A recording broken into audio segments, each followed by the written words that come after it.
Hey, it's Ryan with QLZ. It is another home edition of the Green Room. We're talking with Chris Feldmann. Chris, you are the front man for a band called Ronin out on Long Island. Dude, how you doing, man? I'm doing great. I'm just really appreciative of you having me on here, Ryan, to spread the good word about our little band from Long Island. I'm very happy to be here. Oh, love it, man. Saturn's Portal is the single from you guys. So our listeners are very familiar with the Artist Spotlights feature I brought here. It used to do in Wisconsin, which you and I talked about a little bit. Brought it here. Before we even get into the song, I know you're out in your recording studio right now. I know you said that it's right outside of your house, which is sweet. When you and your wife bought this house, did you Yeah, build the shed yourself then as well, or was the shed already here? we the shed was not here, but we had toyed with the idea of building it ourselves. But we got the house in February of 2020, right before everything kind of went haywire. So the Great cost of timing. lumber and everything went up. And my father's a contractor. He's like, listen, he's like, you're better off going through one of those like just drop them sheds that like Home Depot does through a company called Tough Shed. He's like, it'll be cheaper and it's like prefab, so it's already been made, and they just sort of put the structure up around it. So we went with that. It's a 24 by 16. It's about a 15-second walk from my back door. So I walk alongside the pool, come in here, and I can kind of like get away from the stresses of the world and kind of let loose with the boys. We come out Yeah. here, we can rehearse, we can record, and it just seemed like a no-brainer because we had the space for it. I'm like, listen, instead of paying like a storage unit or another Yeah. rehearsal space once, twice a week, I'm like, we can come out here literally whenever we want now. Me especially, but I said, we can rehearse whenever we want. We can go pretty late for the most part, but it's very convenient. I'll leave it at that. Probably the most convenient recording studio you've ever had, I'm guessing, in your career. Definitely, because we've rehearsed at a bunch of different spots. My old house, when we first started in, which was just like a series of jam sessions with our original bassist, our buddy Okay. Andrew, who wound up moving to Texas. So like life gets in the way sometimes, and we're still on very good terms with him. But he just, Mhm. life took him to Texas, so we're like, well, we can't Yeah. kind of balance that. Uh, so it just started in my old basement, which wasn't ideal. And then we moved to a place. What the heck was the name of that place? It's called Jam House Studios in Lindenhurst on the island. And then we literally were renting a storage unit, a Okay. nice sheet, metal 10 by 10. So after we played like the first song, none of us could hear anything. So we're just like hoping we're all playing in time. And like having this is like it's a completely different world. Like I feel very spoiled. Like Yeah. it feels like we're on a Dude, level that we shouldn't be. that's awesome. It seems like it's a lot of hard work, man. Like you said, you guys have taken that step up. What I love seeing your guys' social medias on your website as well. And I interviewed Jay of a band called Rubicon. I'm not sure if you've ever heard of Rubicon or not. They've got some good humor on their website as well as their social medias for you guys. I jotted down a couple of things because I didn't want to screw this up. Sure. Hard rockin', and tender lovin' Yep. for you guys is the way the We band is got the described, which I love. And then also on here, what was it? No tricks, no gimmicks. Don't fucking forget it. That's right. Love it. That's kind of our motto, and it it came out sort of organically at a live show one time at the end of our set. I just sort of said, "We are Ronin, and don't fucking forget it." And then we're like, "Oh, that's kind of like that's catchy." It rubs some people the Yeah, wrong way. Some people don't, they're not really into it. So, in some spaces we'll be like, "We are Ronin, don't you dare forget it." But it doesn't yeah. have the same it doesn't have the same sting, the same bite. It's like, oh, all right, maybe calm down, buddy. Uh, but yeah, we like to, consider ourselves the premier source of hard rock and tender loving on Long Island in New York. But we take our music seriously, but we don't like to take ourselves too Yeah. seriously. And that's what we say about our live shows and sort of our demeanor is we just like to have a good time, and we like to make people laugh. Like we like to have banter with the crowd and talk to people and make jokes, and like again we just want to have a good time, and we like that sort of coming through to an outsider looking in, like they could see that we like to have humor, like we like to have a good Yeah. time, so that's It makes awesome. you so much more. Yeah, it makes you so much more relatable to people. It makes you guys, very approachable. If you're an Office fan, more approachable. Or if you're an Office fan with Yeah, Michael Scott and how he feels he needs to be. I just again, I just saw that and I was like, we got to talk about that a little bit because it was like not often do you see bands just hard rock and tender loving because when people listen to you guys, I mean, there's no bullshit with you guys. Saturn, Saturn's Portal's the song that we're getting the artist spotlight. Man, that song just it hits you. So what I always like to do, Chris, obviously, we get the entire interview posted everywhere else, but I always like to share something on the air with our listeners before we do the artist spotlight feature, share the song. So with Saturn's Portal, what do you want people to know about this track? Whether what inspired it, whatever you want people to know about it. Um, Honestly, it's kind of what you said. We like, and it kind of goes back to us with like the humor aspect is we just want to be as authentically ourselves as possible. So one of the things we like to do is like, in some tracks we'll definitely wear our inspirations on our sleeves because we just like to play what we want to hear and what we've heard and what we like. And like we like to combine all these sort of aspects together, and that's what kind of makes us Ronin. And we feel like, along with Pavement, we felt like this was the best representation of our sort of pure, no nonsense, hard hitting rock song that we had on the album, and it kicks off the album. So we're like, what's no better way than to sort of lead the charge for this album than Saturn's Portal. It has some cool guitar harmonies, it has aggressive vocals, it has a catchy chorus, and then has a cool little breakdown at the end with an extended guitar solo. And we thought that this was like a nice little neat package of what Ronin has to offer. It has some cleaner vocals, it has some more aggressive vocals, it has some like high scream toward the end. So we just felt like this was a really good best foot forward to sort of have people dip their toes in the water of Ronin's music. And it's kind of what I love about the artist spotlight feature. And it's why I tell a lot of our listeners, like, if you like this song by this band, if anything caught you, go check out more. Cause again, man, you guys have an entire album out, which actually the pronunciation for it, so I didn't screw this up as well. Valak the Defiler. Yeah, nailed it. Which very, I mean, I love Star Wars, I'm sci-fi stuff. And as soon as I saw that, I was like, feels very sci-fi to me. So kind of what's behind the name of the actual album itself? I'm glad you brought up Star Wars. Huge Star Wars fan. It is not from Star Wars, unfortunately, but it's actually quite simple. I was watching the movie The Conjuring one night with my wife years ago, whenever it came out, and the main actress, I forget the character's name, but she says the demon's name is Valak the Defiler, and I sort of like was, oh, like that's a really cool name. So I put it in my notes on my phone, and I logged it for later. And then I was like, let me look this up. Let me see what this Valak is all about. And I sort of got like a history on like what the demon was and sort of like, all the mythology around it. And I crafted a song and I married that, like the lyrics to riffs that we had in our riff band that we call. So it's kind of like, I kind of put some inspiration from that, and then also the actual story of Valak. And I just tried to make it into like a succinct song. And it's a weird, the title track of the album, Valak the Defiler, is basically where the title of the album came from. We just thought it had a nice ring to it.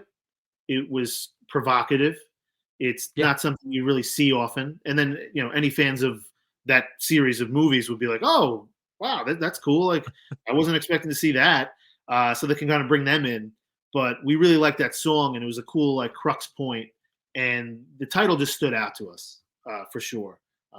So like in simplest ways, it was really just from a line in a movie, and then I looked up the background of it, and I was like, I want to write lyrics based on this. So we did that.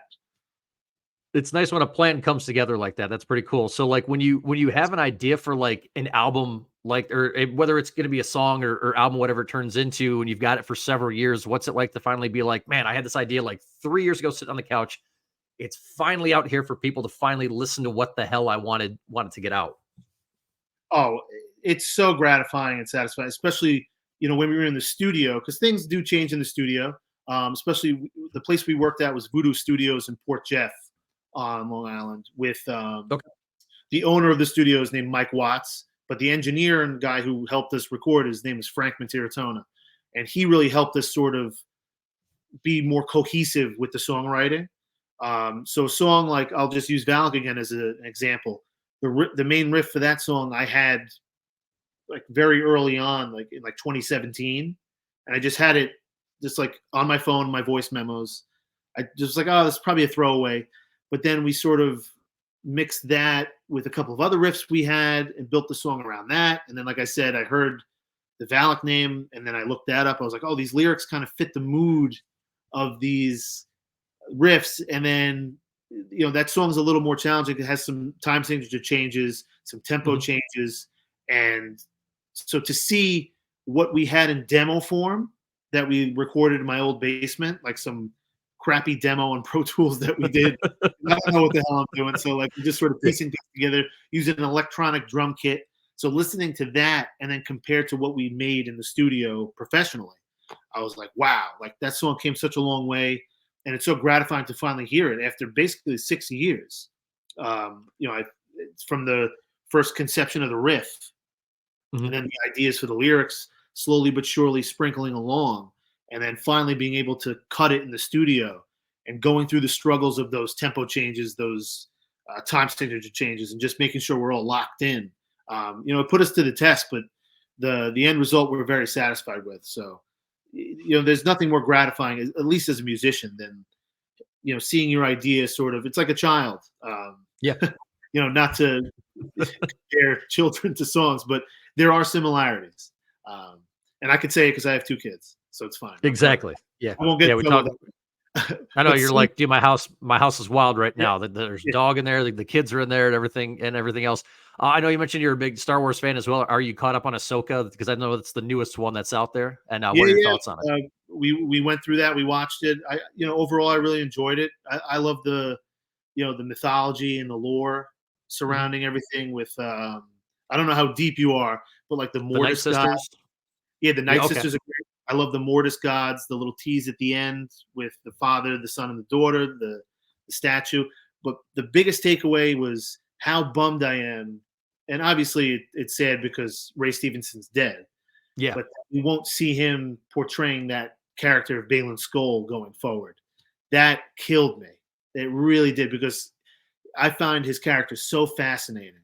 And it's like such a breath of fresh air. It's something so new in Star Wars. Even his apprentice, Shin, I thought their dynamic was so good. And I wish we could see more. So hopefully they recast. It'll be tough to fill those shoes, but I want to see where this character goes. It's very fascinating.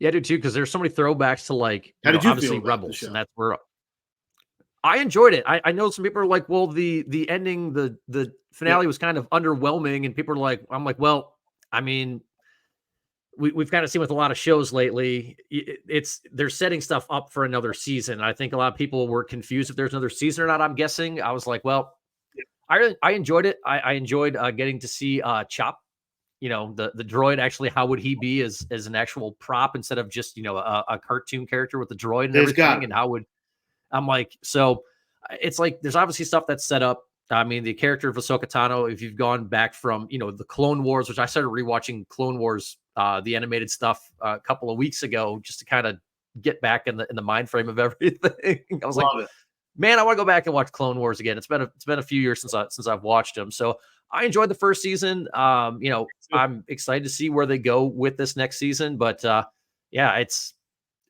got to try to dive into Andor more. I've tried it twice, and I get to like 3 episodes, and then I just stop because it just and everybody talks about how great it is. Yeah, and I just get through 3 episodes, and I'm like, I can't do it. It's definitely. I feel like it's a different type of Star Wars. Myself personally, I really enjoyed it. I felt like just the whole presentation of the show was really good. I felt like the writing was really good, but it's definitely slower.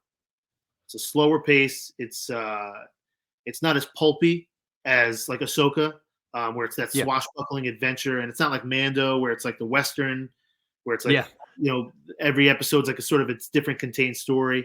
But overall, I really enjoyed most everything Star Wars. There's some disappointments here or there, but I also feel like it's a Disney thing where they're not really sure how to make TV shows just yet, and they're sort of getting the kinks. I feel like all the shows are really movies, but just chopped up and sort of expanded. It's like you can kind of feel it sometimes with pacing, but overall, I don't like to nitpick too much. I just like to sit back because I just love getting more Star Wars content.